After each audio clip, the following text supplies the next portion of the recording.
So we're talking about the fundamentals: income,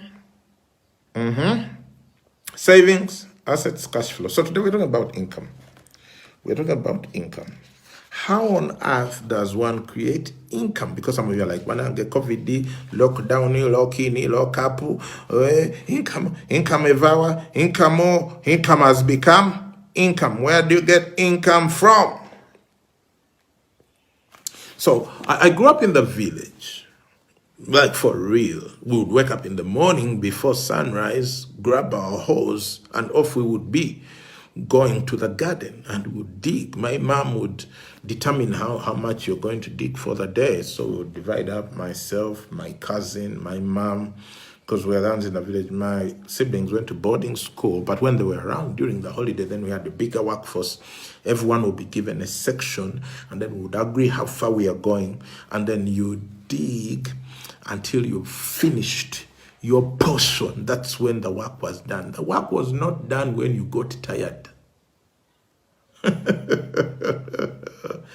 The work wasn't done because you're tired. No, the work didn't get done because you found black safari ants.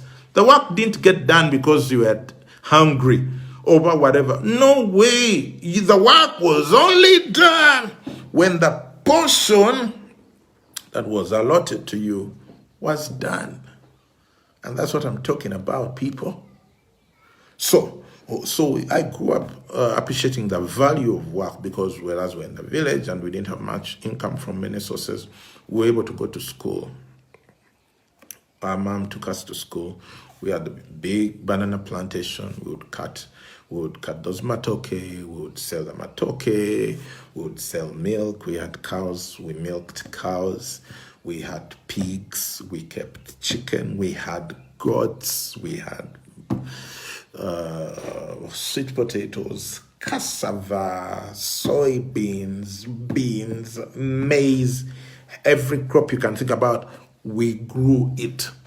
And in fact, at some point when I was in secondary school in Oliver, my mom used to pay my school fees with cassava, potatoes. She would take the real stuff to the school.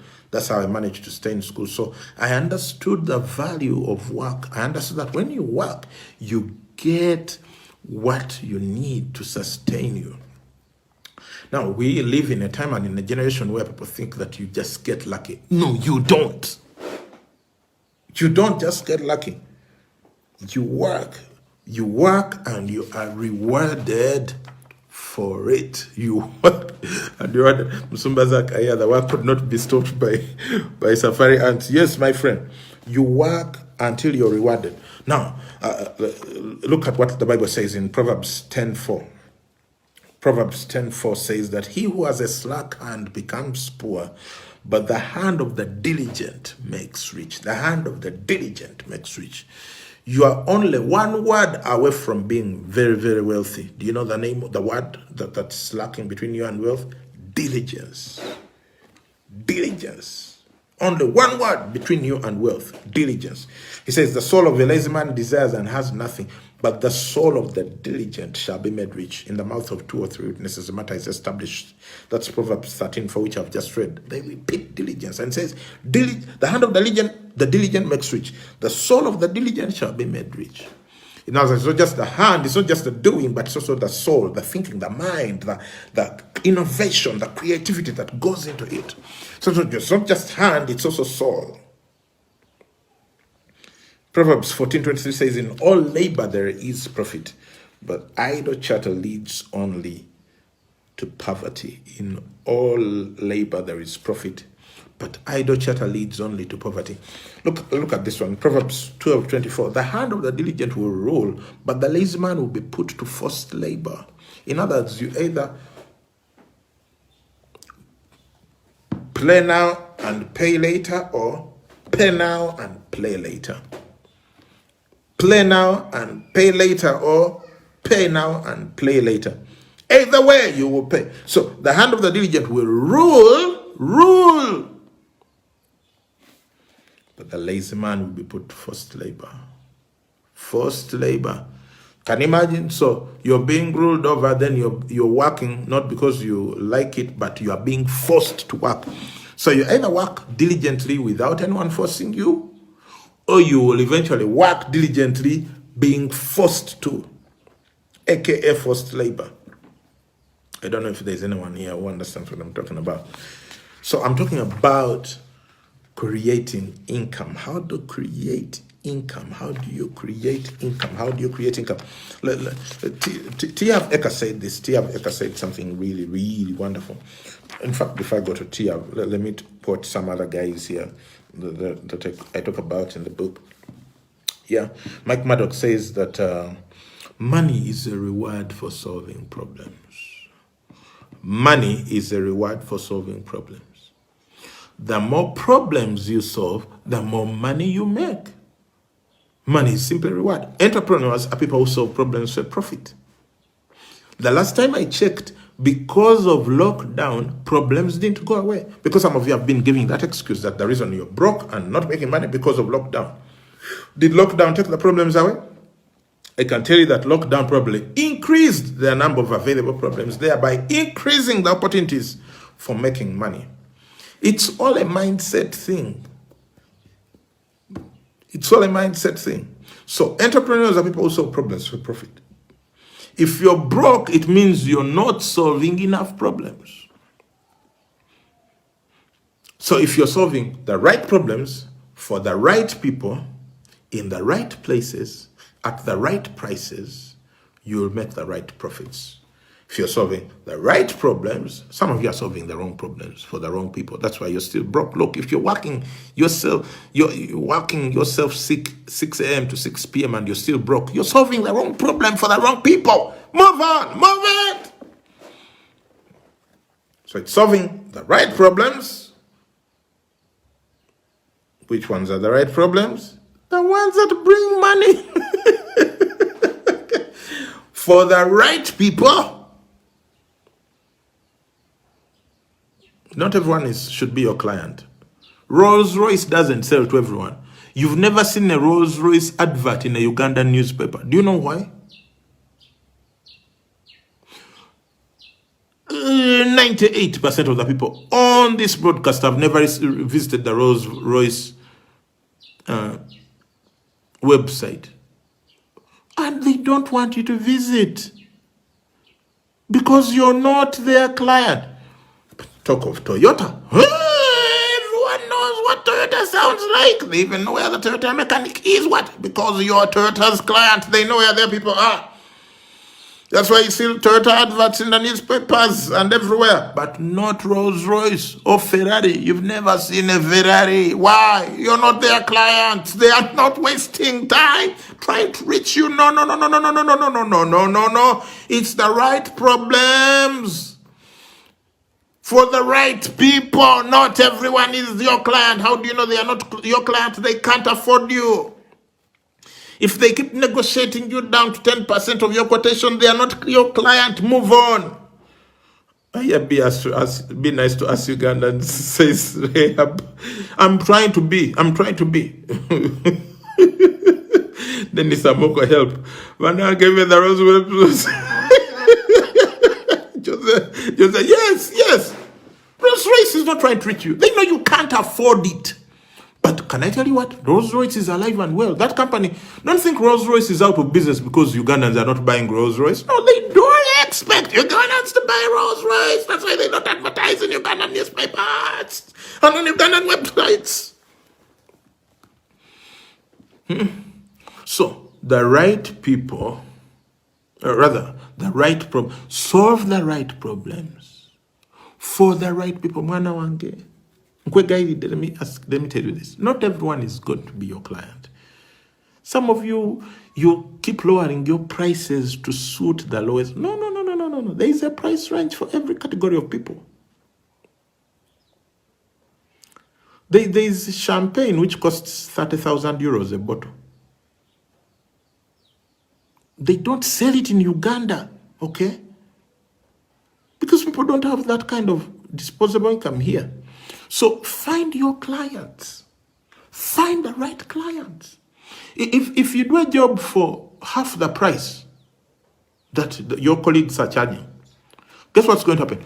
That people for whom you did the job at half the price, they are going to go and get all their half the price friends. And then, I know a guy who can do that at half the price. I know a guy. Before you know it, you end up with all your client database is full of the half the price clients.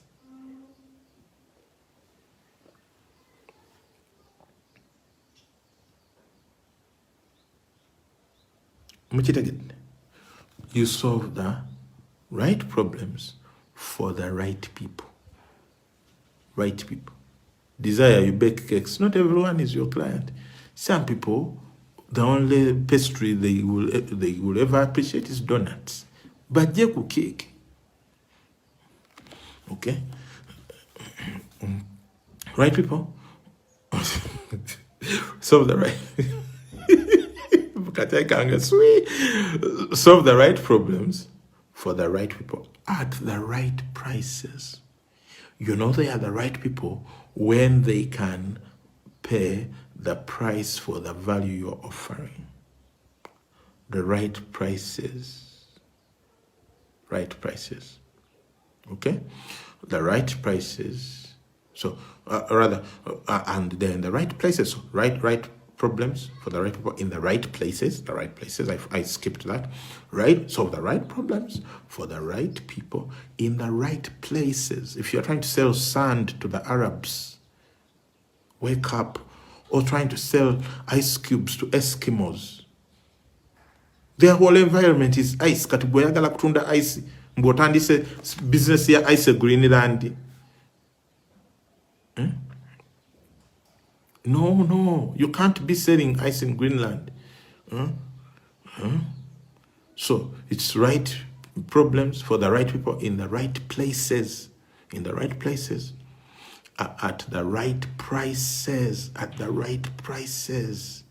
Not every price is correct. Do you know, when you go to the market and you're buying tomatoes, even now in COVID season, the lady who sells tomatoes doesn't say, Oli, you bring what you have. Let us Oli now. Is that what they say? Nyanya, tomatoes. They don't say let us Oli now. She has a price for her tomatoes. Now, you are an architect. Now, in a price. Or who's a client? How much do you have?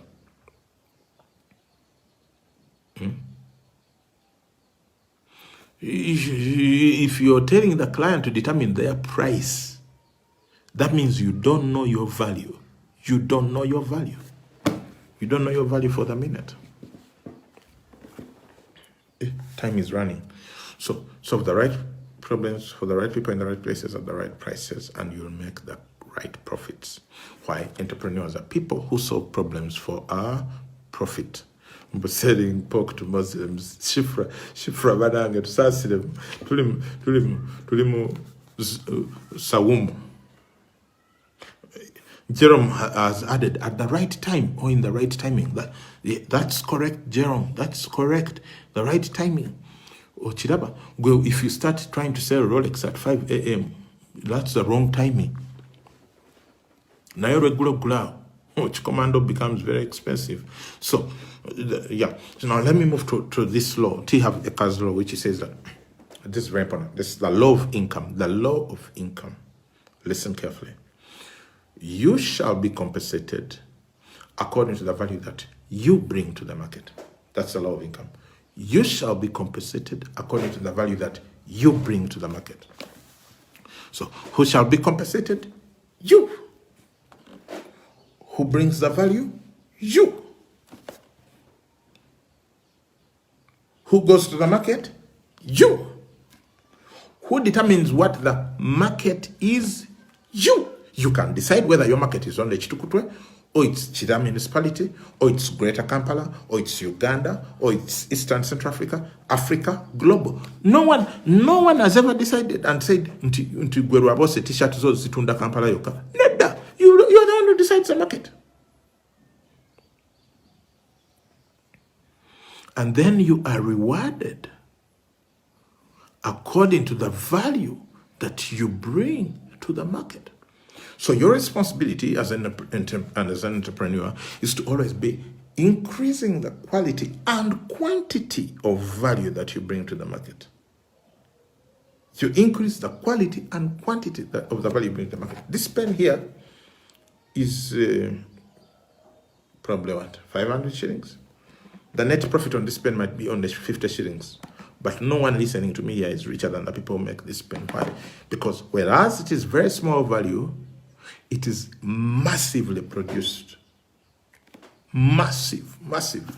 Let me give you the tip for those of you who are wondering how to scale, to tip the scales. Go from service to product. Because services can be scaled, but they require a lot of thought processing to be able to scale a service. Essentially, to scale a service, you have to do a franchise. But product, you can scale a product, you just keep multiplying, you just whatever. So you see, I'm here teaching you out of the information in this book. You could as well call it a service, though you're not paying for it. But I can only reach a certain number of people at a time. But once I've printed this book, it becomes a product. It's the same information I'm teaching you, but because it's in product form, I can print 10,000 of these and send them everywhere. So what is it that you're doing as a service that you need to turn into a product that is sellable? So you keep increasing both the quality and the quantity, and then scale into the market. That's how you scale the market. That's how you scale the market. So you shall be compensated according to the value that you bring to the market. So then you decide what value you're going to bring to the market, and therefore how you should be compensated. And that's how you become wealthy.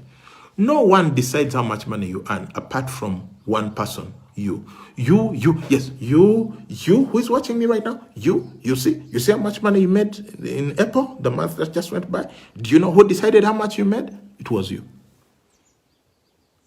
You decided how much money you made in April by the value you bring to the market. I like to say both surgeons and butchers deal in meat, but they are compensated differently based on what they do with the meat. One chops and one uses a scalpel very carefully. So you determine the value you bring to the market.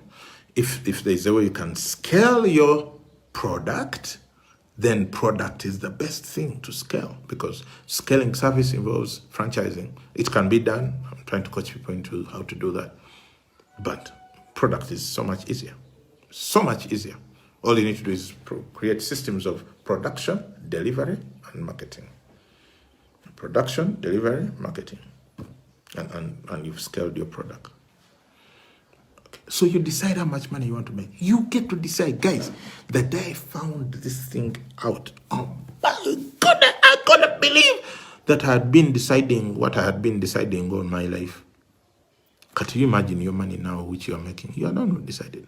Let me first of all ask you a question. Do you know how much money you want to make in 2020? If the answer to that question is not an exact figure, then you are like those people who play football without goalposts. Do you know how much money you want to make in 2020? So how can you make it if you don't know how much you want to make? You can't make that which you don't know. No one plays football without goalposts. If you play football without goalposts, you will never score a goal. It doesn't matter how much you sweat, tackle, and even break a limb playing. You will never score a goal as long as there are no goalposts. So first of all, fixing the amount and deciding that in this year, I'm going to make this amount of money, and this is how I'm going to make it by having different income streams. I advise you to not have less than 10 income streams. Don't have less than 10 income streams. And those who are listening to me, just as a bare minimum reference, don't allow to make less than 100 million a year here in Uganda, as a bare minimum of a reference. And then multiply your income streams and let money start coming to you, because money comes from income streams. Different ways and different places where you solve problems, and then money starts coming to you. Simanyi tuli clear. So, va mu lugambo, tandika okukola. Get out of Lugamb, start creating income streams, and let money come to you in increasing measures. As I close, just as I close. Have you ever been to ShopRite here down in Lukoko? You know, they're open even now. ShopRite is open even now through the lockdown. Have you ever been to ShopRite? In the evening when they are busy, you stand there and you want to check out your stuff. There's a certain sound those styles they make when you're checking out. Deep, deep, deep, deep. You've had those sounds when you're checking out at ShopRite or some of the other supermarkets. I like the ShopRite sound. It's very telling. Now, think about it. Here's what I want you to think about. When you're standing there and you're hearing those ShopRite sounds from so many different tellers, let's assume maybe 10 tellers, and they're all checking, so it's a multiplied kind of sound. Here's something I want you to think about. Every time you hear that sound, the owners of ShopRite just made money. Every time you hear that sound, the owners of ShopRite have made money. Every time you hear people checking out vegetables, what, canned, this, whatever, and then it's multiplied because of the number of people. Every time you hear that sound, the owners of ShopRite just made money. And I want to ask you, my fellow Ugandans and Africans and friends, how often does your income bleeper go off? I'll tap it right there. How often does it go off? If it goes off once a month, that's too long. If your heart pumps once a month, you're effectively dead. We don't consider you alive. You're in a vegetative state. And some of your incomes are in vegetative state. Okay, Vam Lugambo, go ahead and get it to start bleeping a little bit more than once a month. God bless you. You're amazing. You're going to be billionaires. Yes, because you have what it takes. Yes, you are the seed of Abraham. You are blessed. You come from Adam and Eve, who were blessed. They were taught to be fruitful and multiply and subdue the earth. You are created to subdue the earth. Your business should be subduing the earth. I want to hear about your business. I want to see your brand. Yes, Ugandan brands shall be found in markets all over the world sooner than some of you think, because some of you don't believe, but some of us believe it. We live for it. We are working towards it, and we know the kingdom of God is alive and active, and we are going to see it happen real soon. How do we do that? Join me every Thursday at midday for Money Moments. Let's stop playing games, especially you Christians. Lots of Lugambo, lots of playing games and arguing about texts and verses and commas and colons that don't make sense when you can't even pay your rent. Get out of that! Okay, let's manifest the kingdom. Bless you.